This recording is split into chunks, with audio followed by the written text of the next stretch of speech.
दोस्तों नमस्कार। मेरा नाम आदित्य है और आप देख रहे हैं मेरा चैनल आदित्य अनस्क्रिप्टेड। अनस्क्रिप्टेड यानी यहाँ बिना लाग लपेट के मैं विषय पर बात करता हूँ। आज विषय है डॉक्टर अंबेडकर। हाल ही में डॉक्टर अंबेडकर की जयंती हुई है और महू में जहाँ डॉक्टर अंबेडकर पैदा हुए वहाँ का जलसा इस बार कुछ फीका सा रहा। पुराने सालों के मुकाबले कहीं कम लोग आए और सवाल उठे कि क्या अंबेडकर के नाम पर होने वाले इस जलसे का रंग कुछ फीका पड़ रहा है और अगर हाँ तो इसकी वजह क्या है? इससे पहले हम आगे बढ़ें, मेरी आपसे अपील है कि इस चैनल को सब्सक्राइब ज़रूर कर लीजिए और आगे मेरा वीडियो अगर आपको पसंद आए तो लाइक और शेयर भी ज़रूर कीजिएगा। तो जो कहा जा रहा है वो ये कि अंबेडकर जयंती पर इस बार महू में बहुत कम लोग आए। इसे गहराई से देखने पर कई वजहें दिखाई देती हैं, जैसे डॉक्टर अंबेडकर पर उस विचारधारा के कब्जे की कोशिश जो कभी उनके खिलाफ थी, उनके पुतले जलाती थी और अंबेडकर जिसे खतरा मानते थे। इसके साथ ही स्मारक समिति पर अंबेडकर अनुयायियों के साथ होने वाला धोखा, भ्रष्टाचार और बेईमानी के कई गंभीर आरोप। डॉक्टर अंबेडकर की जन्मभूमि महू में 14 अप्रैल को होने वाला जलसा यानी अंबेडकर जयंती पूरी हो चुकी है, लेकिन इस बार अंबेडकर जयंती का ये कार्यक्रम पहले की तरह नहीं रहा। ये कार्यक्रम महू वाले लोगों के लिए और उन लोगों के लिए जो यहाँ आते हैं इस कार्यक्रम में भाग लेने के लिए, उनके लिए एक सालाना जलसा है। लेकिन ये जलसा पहले की तरह अब नहीं रहा है। इस बार जयंती कार्यक्रम में बहुत कम भीड़ आई, इसका कोई सटीक अनुमान तो नहीं है, लेकिन ऐसा कहा जा रहा है कि 12 अप्रैल से 15 अप्रैल के बीच कुल तकरीबन 20,000 लोग ही यहाँ पहुंचे हैं, जो कि बहुत कम संख्या है। लेकिन इसकी वजह क्या है? क्या अंबेडकर के अनुयायी उनकी जन्मभूमि से कट रहे हैं? क्योंकि अब तक के सालों को देखें तो जयंती कार्यक्रम के दिन स्मारक पर आने वाले अनुयायियों की संख्या लगातार कम हो रही है और फिलहाल के साल में ये सबसे कम दिखाई दे रही है। कार्यक्रम की गंभीरता और इस कार्यक्रम में आने वाले लोगों की संख्या इतनी कम हो चुकी है कि पहले यहाँ मुख्यमंत्री की जो सभा होती थी, जो एक बड़े मैदान में होती थी और जिसे हजारों लोग सुनते थे, उसे एक सड़क पर सीमित कर दिया गया है। मुख्यमंत्री की जो सभा होती थी, अब वह अंबेडकर स्मारक के ठीक सामने वाली सड़क पर पांडाल लगाकर सीमित कर दी गई है, जिसे कुछ सौ या कहें बमुश्किल 1000 या 1500 लोग ही अधिकतम उसे सुनते हैं या वहां आ सकते हैं। अब अंबेडकर जयंती का यह कार्यक्रम फीका क्यों हो रहा है, इस बारे में मैंने कई लोगों से बात की जो बताते हैं कि अंबेडकर स्मारक में मनमानी और भ्रष्टाचार की जो खबरें आ रही हैं, वे उन्हें पढ़कर अच्छी नहीं लगती और इससे अंबेडकर स्मारक और यहाँ के कार्यक्रम की छवि को नुकसान पहुंचता है। ऐसे में लोग यहाँ से कट रहे हैं। पिछले कुछ सालों से जो सिलसिला शुरू हुआ है भ्रष्टाचार की खबरों का, वो थमने का नाम नहीं ले रहा है। लोग बताते हैं कि स्मारक पर उस विचारधारा ने कब्जा करना शुरू कर दिया है जो कभी बाबा साहेब का अपमान करती थी, उनके पुतले जलाती थी, उनकी अर्थी तक निकालती थी। लोगों का साफ तौर पर इशारा है राष्ट्रीय स्वयंसेवक संघ की ओर। संघ के कई सदस्य इस समय स्मारक पर सक्रिय बताए जाते हैं। कई लोगों ने यह भी कहा कि साल 2019 में तो यहाँ बाल स्वयंसेवकों की एक शाखा का आयोजन तक कर दिया गया था, लेकिन जब छोटा सा विरोध हुआ तो इसे आगे नहीं बढ़ाया गया। आज के दौर में सबसे शक्तिशाली दिखाई दे रहे राष्ट्रीय स्वयंसेवक संघ के हस्तक्षेप पर तो शासन प्रशासन की मजबूरी समझ में आती है और हो सकता है कि 70 साल पहले हिंदू कोड बिल का पुरजोर समर्थन करने वाले डॉक्टर अंबेडकर से संघ की नाराजगी आज खत्म हो गई हो और वो उन्हें समाज का साथ और सत्ता बनाए रखने के लिए बहुत जरूरी मानने लगा हो। लेकिन प्रशासन डॉक्टर अंबेडकर समिति के भ्रष्टाचार के आरोपों पर ध्यान तो दे ही सकता था, लेकिन फिलहाल ऐसा भी नहीं हो रहा है। सरकार भी इसमें कोई हस्तक्षेप नहीं कर रही है।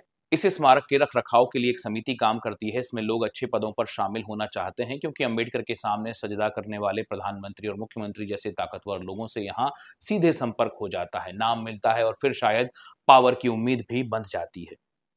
स्मारक पर कुछ समय पहले एक नई समिति बनाई गई है। इस नई समिति में पिछली समिति के कई लोग हैं, लेकिन नई समिति में से अब उन पुराने सदस्यों को हटा दिया गया है जो उनके फैसलों से सहमत नहीं होते थे या फिर किसी भी तरह से उनके रास्ते में आते थे। पुरानी समिति में भी आपसी फूट थी और नई समिति में भी है। नई समिति में ये फूट कुछ ज्यादा बढ़ गई है और उभर कर सामने आने लगी है।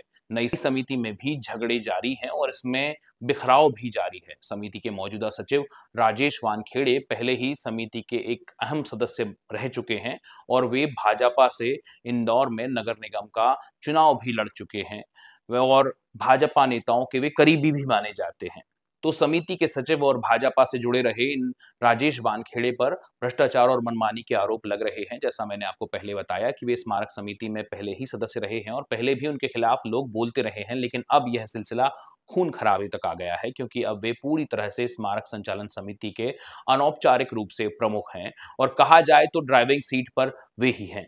वे ही सब कुछ डिसाइड कर रहे हैं और उनके ही कई पुराने साथी अब उन पर आरोप लगा रहे हैं कि उन्होंने स्मारक समिति को एक प्राइवेट वेन्यू की तरह चलाना शुरू कर दिया है, स्मारक को एक प्राइवेट वेन्यू की तरह चलाना शुरू कर दिया है और स्मारक पर बड़े पैमाने पर वे भ्रष्टाचार भी कर रहे हैं। आरोपों में कहा जा रहा है कि स्मारक समिति पर इन दिनों खुलकर ऑनलाइन दान लिया जा रहा है, यानी पेटियों में तो दान पहले से ही लिया जा रहा था, लेकिन अब बीते कुछ सालों में जो यूपीआई क्रांति आई है उसके बाद यहाँ दान जो है वो ऑनलाइन भी लिया जा रहा है। ऑनलाइन आने वाला ये दान कहाँ जा रहा है, इसे लेकर सदस्य कई तरह के आरोप लगाते हैं। वे कहते हैं कि वानखेड़े इसका उपयोग अपने निजी कामों में करते हैं और ये दान समिति के अकाउंट में जाता ही नहीं है। लोगों के मुताबिक पहले एक स्थान पर पेटियां रखी होती थीं, लेकिन अब जो है वो जगह जगह क्यूआर कोड लगा दिए जाते हैं और कहा जाता है उनसे कि वहां पर जाकर वे स्मारक की बेहतरी के लिए दान करें। एक तरह से ऐसे आरोप लगाए जा रहे हैं कि लोगों को, समिति के जो सदस्य हैं वे लोगों को दान करने के लिए, इस तरह से स्मारक की बेहतरी पर दान करने के लिए दबाव बना रहे हैं। ये ऐसे आरोप कई तरह से लगाए जा रहे हैं। वैसे पिछले कुछ समय में स्मारक पर कई नए तरह के डेवलपमेंट भी दिखाई दिए हैं। वानखेड़े और उनकी टीम ने स्मारक को सुविधाजनक और आकर्षक बनाने के प्रयास किए हैं, जो कि बिल्कुल नजर आते हैं। लेकिन आरोप लगाने वाले सदस्यों का सीधे तौर पर कहना है कि ऑनलाइन आने वाले दान को राजेश वानखेड़े और उनके साथी निकाल रहे हैं, अपने मन मुताबिक खर्च भी कर रहे हैं। इसके अलावा यहाँ की दान पेटियां भी खतरे में हैं। अखबारों में खबरें आती रही हैं कि स्मारक पर दान पेटियों के ताले अनधिकृत तौर पर तोड़ दिए गए, खोल दिए गए। नियमानुसार स्मारक की जो समिति होती है वो केवल एक केयर टेकर की भूमिका में होती है, जिसे प्रशासन की देखरेख में उसे सूचित करते हुए हर काम करना होता है। लेकिन फिलहाल अंबेडकर जन्मस्थली स्मारक जो है वो प्रशासन की, उस पर जो मुस्तैदी है वो बहुत सीमित हो चुकी है। भ्रष्टाचार की तमाम शिकायतों के बावजूद कार्रवाई की कोई खबरें सुनने को नहीं मिल रही हैं या फिर जांच की भी कोई खबरें सुनने को नहीं मिल रही हैं। अगर मान लीजिए इनके ऊपर शिकायतें जो की जा रही हैं, अगर इन पर कोई भी किसी भी तरह की जांच अगर की जाती तो उसकी खबरें भी आनी चाहिए थी। इसी समिति के पूर्व सदस्य और कभी अंबेडकर स्मारक पर एक अहम चेहरा रहे मोहन राव वाकुड़े बताते हैं कि अब भ्रष्टाचार की खबरें बाबा साहेब के अनुयायियों तक भी फैल चुकी हैं और वे समझ रहे हैं कि अब स्मारक से कैसे लोग जुड़ गए हैं और वे इसे किस तरह से चला रहे हैं। मेमोरियल सोसाइटी ने कभी मंच नहीं लगाया। 2008 से प्रशासन व्यवस्था करता है और प्रशासन ने पूरा का पूरा जुम्मा एक आदमी के हाथ में दे दिया, वो अपनी मनमानी कर रहा है। मध्य प्रदेश शासन करोड़ों रुपए खर्चा कर रहा है, लेकिन एक व्यक्ति उसमें अपनी तानाशाही दिखा रहा है और उसका गलत वो कर रहा है, गलत संदेश जा रहा है। बाबा साहब की तो जयंती नहीं बढ़ रही, हठ योग चल रहा है। तो ये परंपरा विवादित समिति ने तोड़ी। करोड़ों रुपए शासन खर्चा करता है। इन्होंने 12 तारीख को शोभा यात्रा निकाली, इसको गौरव यात्रा नाम दिया और मात्र 45 लोग थे उसका। शासन करोड़ों रुपया खर्चा कर रहा तो इनकी नेतागिरी के लिए कर रहा है। स्मारक समिति से जुड़े लोग कहते हैं कि इस बार भी डॉक्टर अंबेडकर की जयंती के कार्यक्रमों में परंपरा को दरकिनार करके बदलाव कर दिए गए और लोगों को ये पसंद नहीं आया। वे बताते हैं कि इस तरह के बहुत से बदलाव किए गए हैं, इसमें किसी की पसंद का कोई ख्याल नहीं रखा गया, ना ही परंपराओं का ख्याल रखा गया। इन्हीं वजहों से भी लोग कम आ रहे हैं। स्मारक समिति के अध्यक्ष बौद्ध भिक्षु यानी भंते होते हैं, जो चुने जाने के बाद अपनी इच्छा के मुताबिक या जिंदगी भर अध्यक्ष बने रह सकते हैं। स्मारक समिति के जो लोग हैं वे आरोप लगाते हैं कि अब तक के 2 अध्यक्षों की जो मौत हुई है वो बड़े रहस्यमय तरीके से हुई है और एक तीसरे भंते की जो मौत हुई है वो हाल ही में हुई है, लेकिन उनकी मौत किसी बीमारी की वजह से हुई है। बताया जाता है कि वे अचानक से काफी बीमार होने लगे थे। हत्या जैसा आरोप इसलिए लगा रहा हूँ सर कि अभी तक यही फर्जीवाड़ा, भ्रष्टाचार और जालसाजी के कारण है ना 3 बंतों की आज तक हत्या मतलब मौत हो गई है।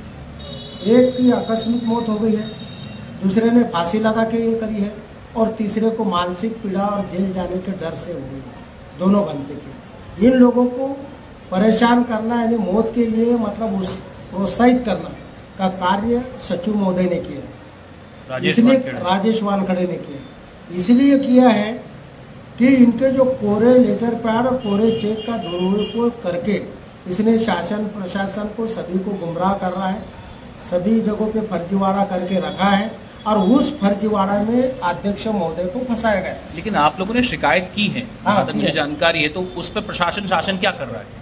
क्या होता है, शासन प्रशासन में हम लोगों ने एसपी महोदय, कलेक्टर महोदय, एडिशनल एसपी, यहाँ तक नहीं है, प्रदेश के मुख्यमंत्री से लेकर प्रधानमंत्री, राष्ट्रपति तक शिकायतें करें। शिकायत करने के बाद भी क्या होता है कि यहाँ का जो सहायक पंजीक है, रजिस्ट्रार, अब समिति का जो रजिस्ट्रार होता है वो समिति का एक न्यायाधीश होता है।